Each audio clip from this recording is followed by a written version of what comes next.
Bienvenue sur Camer Sport Mix, où nous allons à la rencontre des athlètes pour découvrir les coulisses de leur passion.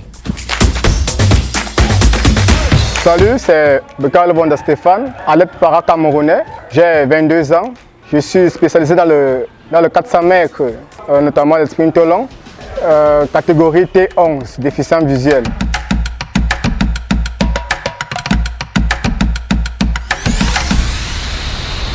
J'ai commencé en 2022 avec Open Parasport. J'ai eu à obtenir 2 médailles. En 2022 avec les Gypsiates, j'ai eu aussi une médaille d'or. Le deuxième Open Para, j'ai eu également une médaille d'or également. Ma toute première sélection à l'équipe nationale qui à Dubaï, que j'ai rapporté une médaille d'or aux 400 mètres. À Tunisie également, j'ai eu 2 médailles de bronze aux 400 mètres.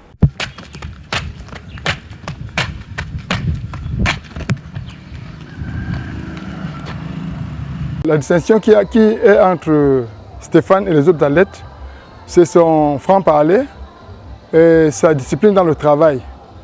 Un peu grincheux, comme je disais en d'autres fois. Quand c'est pas bon, c'est pas bon. Quand c'est bon, il va avec.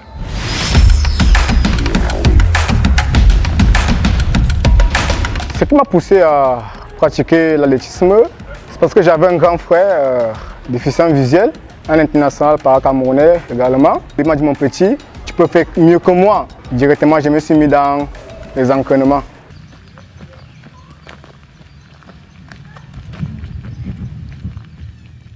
Mon plus grand souvenir dans l'athlétisme jusqu'à présent est ma qualification à Dubaï pour les championnats du monde de Paris 2023. Vraiment, et j'ai eu à obtenir la médaille d'or. J'étais vraiment très satisfait parce que c'était ma toute première compétition internationale.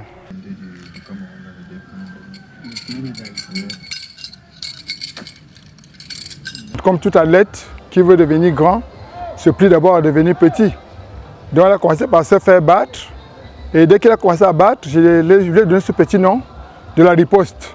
Et voilà d'où, à partir de cet instant, la distinction s'est établie entre les autres athlètes déficients visuels, valides et lui. Je me rappelle l'année dernière, quand on allait à Dubaï, ça n'avait pas été facile puisque c'était sa première fois et on avait voyagé en 2 vagues. Et là, ça avait beaucoup dérangé parce que là, vous voyez quelqu'un qui va pour sa première fois, il n'est pas avec son guide. C'est un peu compliqué parce que même dans sa tête, il a des questions à poser. Comment ça va se passer? Et puis, Dieu merci, on s'est retrouvés là-bas. Il faut déjà préciser ici que Stéphane Bekale Vonda est à l'aide non-voyant. Par conséquent, il doit courir avec un guide. Et ce guide et lui font un. Donc l'entraînement que je dispense pour l'un vaut pour l'autre.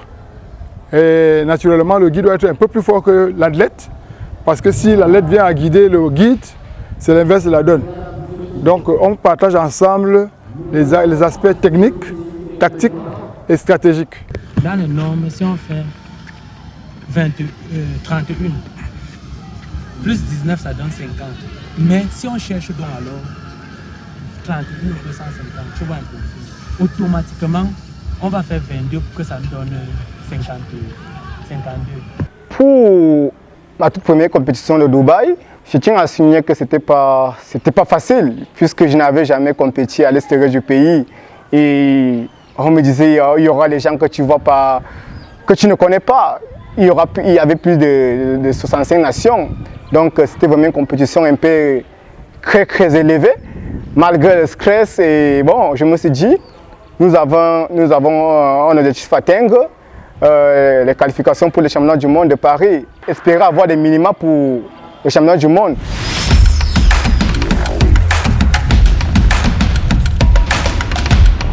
On a eu à remporter la médaille d'or pour sa toute première sortie.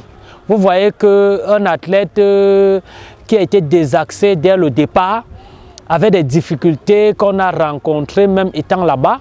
Et c'est comme ça qu'on a remporté la médaille d'or. Et je pense que la fédération, le comité paralympique était vraiment émerveillé. Stéphane nous décroche la médaille d'or à Dubaï. Il s'est dit, Je n'avais pas été classifié avant, il n'y avait pas de classification. On doutait un peu de sa classe de handicap. Est-il non-voyant? Est-il malvoyant? Dès que ça a été défini qu'il est malvoyant, non-voyant, alors là, il s'est mis, pour avoir raté la compétition de Paris 2023 au championnat du monde, il s'est donc donné 2 fois plus de volonté à décrocher le Graal. Il est parti, il a fait la performance de Dubaï, qui lui a carrément valu la qualification pour le championnat du monde de Kobe, qui se tiendra au mois de mai.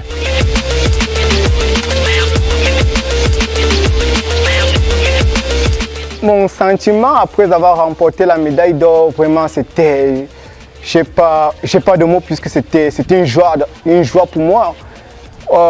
Sortir de nulle part, venir pratiquer ta toute première compétition à l'extérieur, vraiment, et en plus obtenir la médaille d'or, c'est un plaisir. Ça te motive de continuer à bosser plus dur.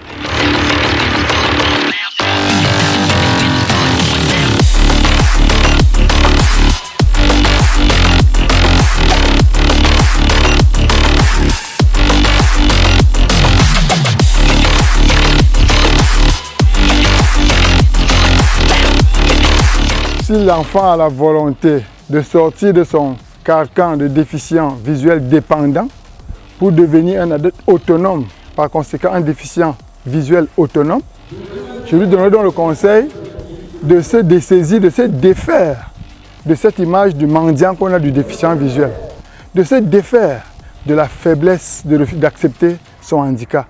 Ce n'est pas la fin du monde si on a perdu la vue, on n'a pas perdu la vie. Ce que je dis toujours aux athlètes déficients visuels, je ne vous entraîne pas comme des déficients visuels, non. Vous êtes des athlètes. Nous entraînons des athlètes spéciaux, différents de tous les autres. Et faire des performances avec eux, ça découle franchement de l'extraordinaire. Donc, celui qui veut suivre les traces de Stéphane, avant lui il y a eu la flèche, avant lui il y a eu la menace. Donc, s'il veut suivre les traces de ces noms que je donne, c'est se défaire de tous ces défauts qui sont cités en amont.